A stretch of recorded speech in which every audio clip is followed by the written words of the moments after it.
Bueno, buenas tardes. Espero que estén muy bien. Muchas gracias, Manuel, por invitarme a esta 9ª versión del foro. Muy contento de estar con mis dos queridas amigas, Inés y Elena, que son muy valiosas a nivel profesional, pero son muy buenas personas y eso siempre es un gusto. A ver, primero quería disculparme con muchos alumnos y exalumnos que vi por acá, porque lo que voy a decir ya lo escucharon 40 veces. Como el público se renueva según la Chiqui, voy a tratar de decirlo de alguna otra manera. No me gusta la palabra paradigma, yo uso otras, pero bueno, concedemos epistemológicamente. No, porque sería un despiole poder tener que explicar todo y no tengo tiempo. Pero lo que voy a tratar de explicar brevemente en términos generales es que no hay nuevo paradigma, lo cual no sé si es una buena o una mala noticia. Creo que para los que todos estamos trabajando acá es una muy buena noticia porque tenemos laburo mañana. ¿Y qué se puede hacer frente a esta ausencia de nuevo paradigma? En parte, como lo explicó muy bien Inés, por lo tanto no me voy a extender tanto, la institución escolar moderna es un epifenómeno de los tiempos modernos. En términos de la teoría tiene 300 años, uno podría identificarla en 1657 cuando Comenius publica en latín la Didáctica Magna, pero también está un poco en la Ratio Studiorum de los jesuitas y un poco después en la Guía de las Escuelas Cristianas de La Salle, pero uno podría poner siglo XVII y ahí aparece la escuela, que en realidad es una tecnología. La escuela es una tecnología de saber, es una tecnología de poder, es una tecnología de control social, sobre esto voy a volver en un segundo, y es una tecnología, como muy bien dijo Inés, que se aplica a finales del siglo XIX, y que fue a partir de finales del siglo XIX, mediados finales del siglo XIX, y que fue realmente muy eficaz, ya que nunca antes en la historia de la humanidad hay tanta gente que maneja el lenguaje escrito. La humanidad tiene 200.000 años de existencia, 202.017 años de existencia. Tenemos escritura desde el año 7000 a.C., o sea, hace 9017 años, por ser riguroso. Solamente en los últimos 100 uno podría pensar que la mayoría de las personas adultas del mundo leen. Y eso es gracias a las escuelas. O sea, es un instrumento maravilloso, muy eficaz y en ese sentido es una tecnología. ¿Qué es una tecnología? Es un conjunto instrumental lenguaje, como decimos los Foucaultianos, es un conjunto de dispositivos que tiene como efecto un conjunto de relaciones de poder y de saber. Y en ese sentido, en el sentido de los dispositivos, la escuela cumple una función que hasta ahora no fue superada y que no tiene que ver con lo educativo y que en general es una función que a los educadores no nos gusta mucho reconocer porque nosotros estamos para grandes cosas y lo que hace, y esta función de la escuela no es tan grande, que es el control biopolítico de los niños y de los jóvenes. Es decir, la idea bastante sencilla de que entre mediados del siglo XIX y finales del siglo XIX, en Occidente decidimos, primero en la Tercera Internacional y después la encíclica Rerum Novarum, ¿correcto, profesor Torrendel? 1898, decidimos que los niños no pueden trabajar, cosa que los niños habían hecho en esos 200.000 años de existencia, siempre habían trabajado, siempre habían participado en las tareas productivas con sus progenitores. Y ahí decidimos que eso ya no se puede hacer más. Eso todavía no se consiguió, todavía hay muchos chicos que trabajan, pero en principio es una tendencia creciente a que dejen de trabajar.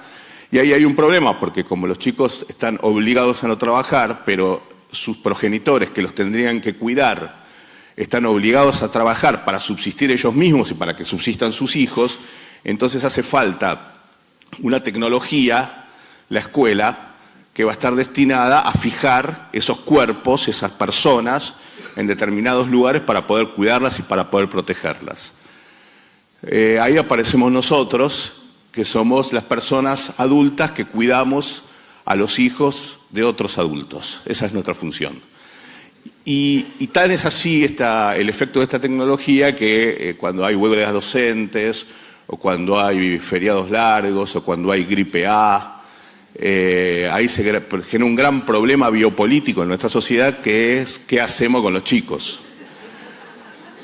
No es un problema menor, por eso se inventaron las colonias de vacaciones, por eso se inventaron un montón de dispositivos sociales para evitar que los chicos estén solos, porque por este principio que establecimos a finales del siglo XIX. Ahí hasta ahora no se encontró ninguna tecnología que supere esa situación. Es decir, hasta ahora no hay ninguna manera de que mientras los progenitores salen a la esfera pública a conseguir su subsistencia, alguien cuide a los niños y a los jóvenes que no sean los docentes en las escuelas.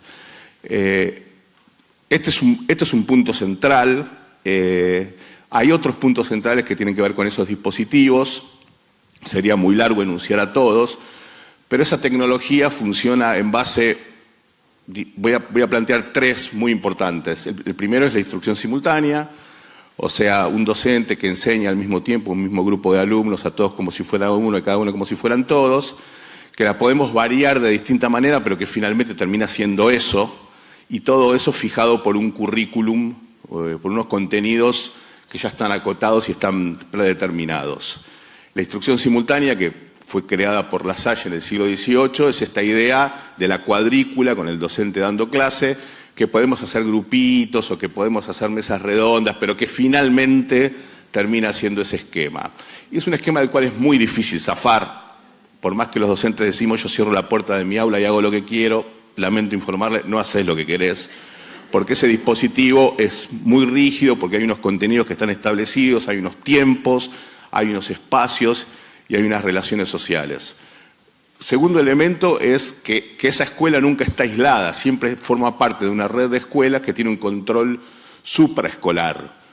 Originalmente el control supraescolar era de los propios educadores, que era lo que querían los jesuitas o lo que quería Comenius, es decir, que los propios educadores controlemos a los otros educadores. Eso no resultó y el control escolar lo tiene el Estado en todo el mundo. Efectivamente, nunca hay control de mercado, hay algunos modelos más pro mercado, pero siempre es un control estatal. Y eso es un tema muy importante porque entonces finalmente hay una estructura organizacional jerárquica que no es menor y que es muy importante. Sobre esto voy a volver respecto de la Argentina. Y diría un tercer dispositivo, hay una alianza escuela-familia también, pero hay un tercer dispositivo que quiero detenerme un segundo, que es que esta escuela del siglo XVII, esta tecnología que existe, funciona en base a combustible adulto. Es decir, es una tecnología que se basa en que la transmisión intergeneracional es de los viejos a los jóvenes. Y la autoridad del docente, en tanto que ocupa el lugar del saber, es una autoridad de origen. Es decir, por el mero hecho de que estás ahí parado dando clase, ya tenés una forma específica de autoridad.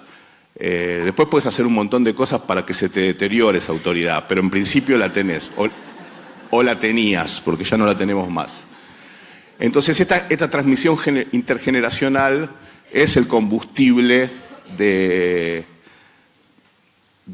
esta tecnología. Y acá, sobre todo respecto de la tercera cuestión, aparece el gran problema, que es el desacople de esta tecnología con los tiempos que corren.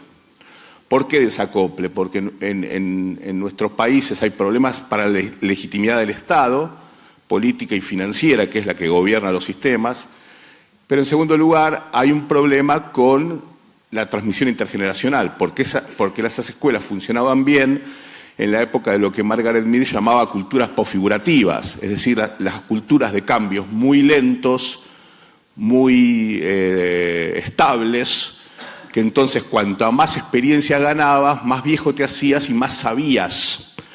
La idea de sabiduría estaba vinculada a la acumulación de experiencias, porque el mundo cambiaba poco, la sociedad cambiaba poco, y por lo tanto los viejos eran los que conocían las pequeñas diferencias entre un momento y otro, y finalmente eran los que mandaban.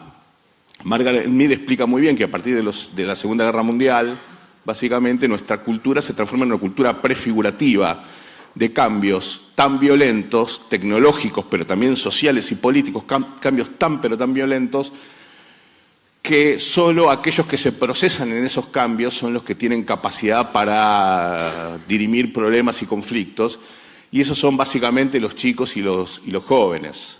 Los adultos y los viejos acumulamos experiencia, pero la verdad que siempre corremos el riesgo de ser obsoletos, porque corremos el riesgo de que esa experiencia que acumulamos ya no sirva más, de que muchas cosas que sabemos ya no tengan ninguna utilidad. La verdad que cada uno de nosotros, por lo menos los sub-60, podríamos hacer un balance de todas las cosas que sabemos que ya no sirven más, desde el punto de vista tecnológico, del trabajo, de las relaciones políticas, de las relaciones sociales. Hay una enorme cantidad de cosas que nosotros sabríamos hacer si tuviéramos la oportunidad, pero no tenemos más la oportunidad de hacerlo porque todas esas relaciones sociales, políticas y esas tecnologías no existen más. No es que los chicos sepan más que los grandes, sino que lo que está legitimado es lo nuevo, y los chicos son lo nuevo. Entonces ahí hay un problema porque el docente ya no tiene legitimidad de origen, tiene legitimidad de ejercicio. La relación estaba basada en una asimetría, que antes estaba dada, entre comillas, naturalmente, y ahora hay que salir a construirla todos los días. Ya no es que uno tiene ahí la autoridad como era antes. Yo siempre pongo como ejemplo que esas maestras gloriosas de la época dorada de la educación argentina, que eran grandes maestras a los 16 años, en el conurbano profundo, en la década del 40, ¿cómo hacían? Mandá hoy a una piba de 16 años al fondo de González Catana que dé clase. ¿Cuánto dura? 10 minutos. Porque no tiene manera de controlar eso. ¿Y por qué lo controlaba antes? ¿Porque ellas eran grandes maestras? Me parece que, por más que hayan sido algunas grandes maestras, no lo controlaban por eso, lo controlaban porque esta era una sociedad jerárquica, disciplinaria, autoritaria, y había legitimidad de origen. Entonces, nosotros estamos en una época de un gran desacople entre esta tecnología que es del siglo XVII, siglo XIX, y un conjunto de relaciones sociales que ya la superaron. Ahora, ¿cuál es el problema? Que no hay nuevo paradigma. Hasta ahora no hay una tecnología nueva que reemplace a la tecnología vieja. No la hay. Como bien decía Inés, la escuela es un fenómeno contingente, o sea, existe hace 100 años y la humanidad existe hace 200.000. O sea que la humanidad se las arregló muchísimos años sin escuela, con lo cual podría dejar de existir las escuelas, pero todavía eso no ocurrió. No sé qué hora es, pero hasta ahora eso no ha pasado. Estamos tranquilos, mañana vamos a trabajar todavía. Ahora, frente a eso hay dos opciones. Una es las ideas locas que yo tengo, que nosotros tenemos. Nosotros en Pansofía Project lo que tratamos de hacer es proyectar escenarios posibles de la educación con escuela o sin escuela. Y eso es un trabajo que estamos haciendo, no solamente para entender el futuro, sino para también desde el futuro entender el presente, que eso es muy importante. Pero también hay todo un trabajo que hay para hacer, que es cuál sería la mejor forma de organizar las escuelas para tratar de resolver los problemas o las posiciones que tanto Inés como Elena han planteado, cómo hacer para llegar a eso. Y ahí me parece que en la Argentina tenemos un atraso muy considerable, realmente un atraso muy considerable de mucho tiempo.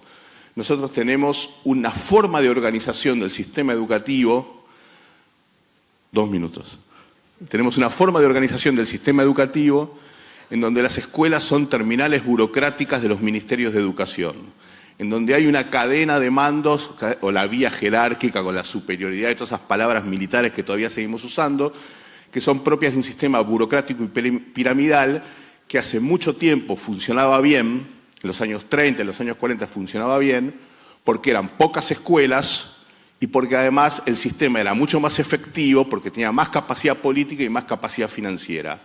Era la época en donde se decía que un ministro de Educación tenía una especie de botonera simbólica en su escritorio, tocaba un botón y en una escuela de Jujuy todo el mundo hacía lo que el ministro decía. Ahora un ministro toca un botón, la botonera está, pero del otro lado están todos los cables pelados y eso no llega a ningún lado. Y tenés toda la vía jerárquica toda la vía jerárquica, como siempre, pero abajo hay una anomia absoluta, donde cada uno se las arregla como puede, hace lo que puede y lo que sabe. Entonces, frente a eso, me parece que la lógica de nuestra sociedad debiera generar mayor autonomía, mayor capacidad de reflexividad por parte de los educadores, de confiar más en ellos. De confiar significa no decir voy a confiar, sino darles instrumentos para que las escuelas puedan resolver efectivamente cuáles son los desafíos que se va a plantear y cómo los va a resolver. Me parece que cuanto más autónoma, más vinculada al mundo global pueda estar planteada una escuela con mayor capacidad de reflexividad, no va a cambiar el paradigma, porque siempre vamos a estar dentro de los límites de la tecnología del siglo XVII, y eso no sé si está mal, el paradigma va a ser el mismo, pero vamos a poder trabajar de otra manera mucho mejor, vamos a poder trabajar más, vamos a poder trabajar mejor, vamos a poder conseguir resultados mucho más interesantes. Muchas gracias.